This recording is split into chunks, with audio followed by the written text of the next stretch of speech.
So like I mentioned, we have two main types. We have the static and the dynamic. So today we're going to look at the static routing. So when we talk about static routing, we're looking at scenarios where the network administrator would have to manually go into the device and make that determination as to which one becomes the best route. And we have to make sure we put on each device where the networks that we think are missing and also how to get to them, which we refer to as the next hop or maybe the exit interface.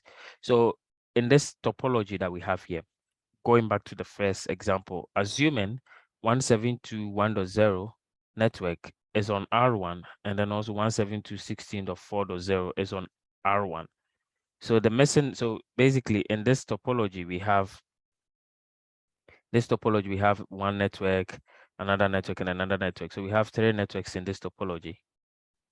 And if we want to make sure that the two devices are able to communicate, we need to make sure that all the three networks are known by each router. So on R1, currently it has only 172.16.1.0 network and also 172.16.4.0 network.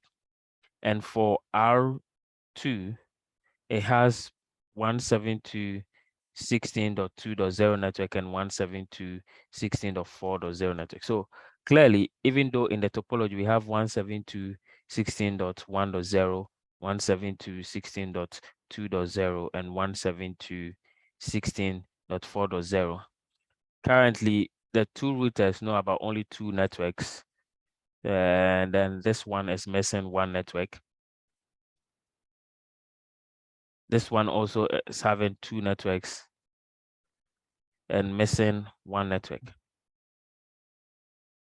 So the idea where we're going to be putting this missing network, so they have different missing networks. The idea, so on this device, the missing network, if we compare these networks that are on R1 to the main networks in the topology, we realize that it has, R1 has this one, R1 has this one, missing on R1. So R1 missing this one, missing. And so we have to make sure that we put in 172.16.2.0 on this one. Also, on this device, R2 has, so R2 has, this is not a good pen. So we'll say R2 has this network, R2 has this network, but R2 is missing this one. So we have to go on this one and say missing network. R2 is missing 172.16.1.0. And these are the networks we want to put on the respective devices.